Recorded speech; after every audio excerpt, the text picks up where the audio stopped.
Professor Party, by lowering the threshold for what constitutes hate speech and removal of the requirement for Attorney General consent, do you think it opens the way for potential politically motivated prosecutions? Yes. Can you maybe expand on how that might happen? Well, because you will have a criminal provision that is completely uncertain in its meaning, and the people who are out there on the street will have no conception about where the line is between things that are okay and things that are not. And you don't have a check on political decisions like Professor Alford just alluded to. And so you basically have an open book. If you have the political wherewithal, the means to direct certain outcomes, then certain prosecutions, certain initiatives, then of course that's what you will do. And that is a poor way to construct the law. You are asking for trouble instead of trying to design the law so as to prevent the possibility of that kind of outcome. Professor Party, Bill C-11, Bill C-18, Bill C-63 from the previous Parliament, and now we have C-9. What do you think it is with this Liberal government that's been in power now for over 10 years and their general aversion to free expression and persistent attempts to restrict free speech in Canada? Well, there does seem to be a determination to make sure that the government is the one supervising people's speech.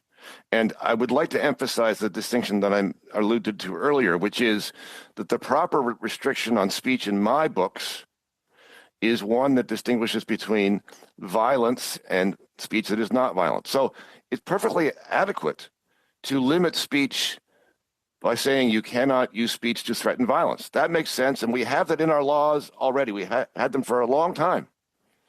But all of these legislative initiatives, especially Bill 63, which was, for my money, the worst of the lot, but including C-9, is attempting to cross that threshold and say, well, even if violence is not involved, even if you are not threatening violence, you're still not allowed to say certain things because we don't like it. And that's where you get into dangerous territory with freedom of speech. That begins to mean that your guarantee, your constitutional guarantee of free speech is not that at all. You can just compare the Canadian state on this to the situation in the United States. I mean, we both have, in both countries have a constitutional guarantee of free speech. In the United States, the government is not allowed constitutionally to limit speech, which here would be called hate speech. Hate speech is not a thing in the U.S. because the courts have said that is protected speech. And yet we've ended up in a situation here in the legislation that you're alluding to, where the government is trying here and there and everywhere to try and limit how people talk. Professor, what do you foresee as the worst case scenario of this bill should it pass? What is the slippery slope? Could we see people being arrested for edgy social media posts? Could we see political opponents? I have to bring up this hate speech thing. We have Liberal members of Parliament who have accused Jordan Peterson of hate speech, who have accused the recently assassinated Charlie Kirk of hate speech. Are they not, by making this accusation and then putting forward a bill like C-9, essentially calling for their political opponents to be jailed? Yes, well, potentially. Anyway, I mean, you wouldn't want to make that accusation without some concrete information, but essentially, yes, you could see happening in Canada the kind of thing that has been happening in the UK, where the police are sent out on missions to crack down on people saying, dangerous things online. I mean, that is not the situation you want in a country that claims to be free. You do not want a political role in determining what people can say. And the Jordan Peterson case is an excellent example. Professor Alford, I got 30 seconds with you. You talked about the potential for this bill to violate the charter and be struck down. I did a documentary on free speech a couple years ago. There was a 5-4 decision that almost basically fined a comedian for telling a joke. How confident are you in the current makeup of Canada's Supreme Court to uphold free expression rights in Canada?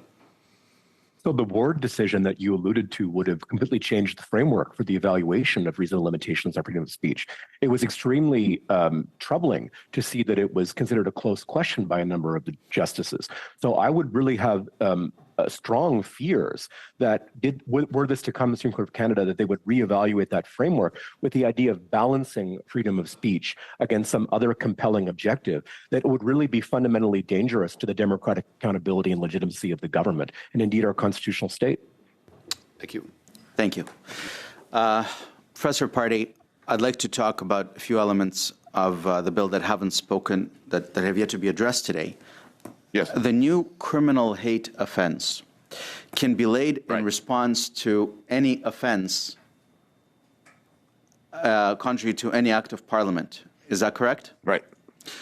Sounds like it. Yep. Yeah. So, in other words, you can predicate the standalone criminal hate offense on conduct that is not necessarily criminal.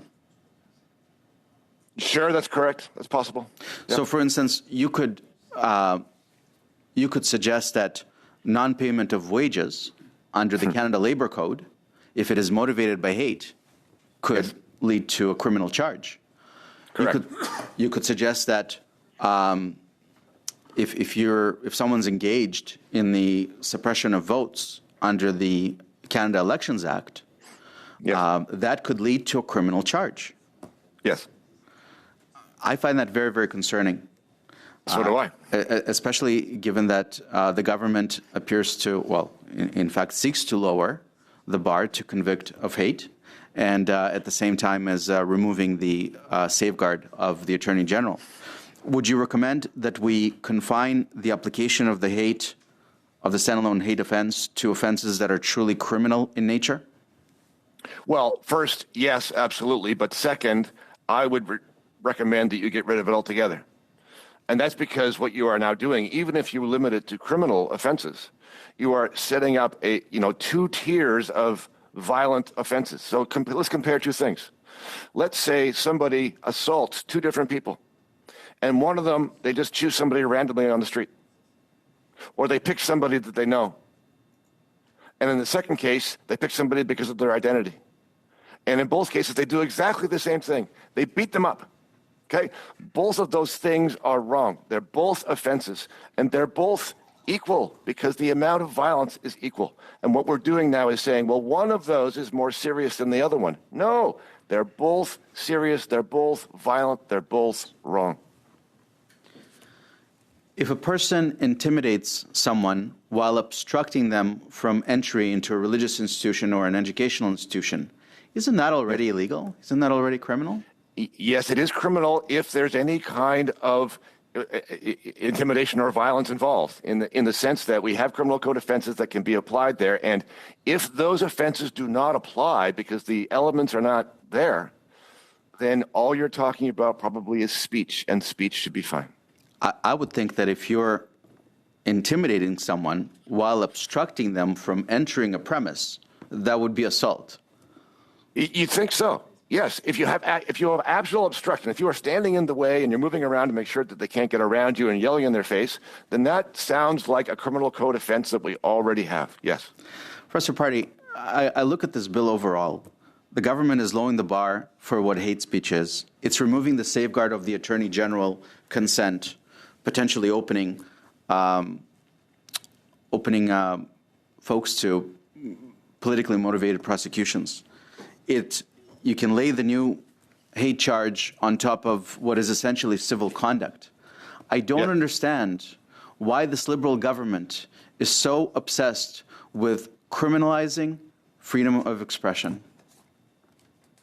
I don't either. I wish I knew. Thank you, Mr. Party.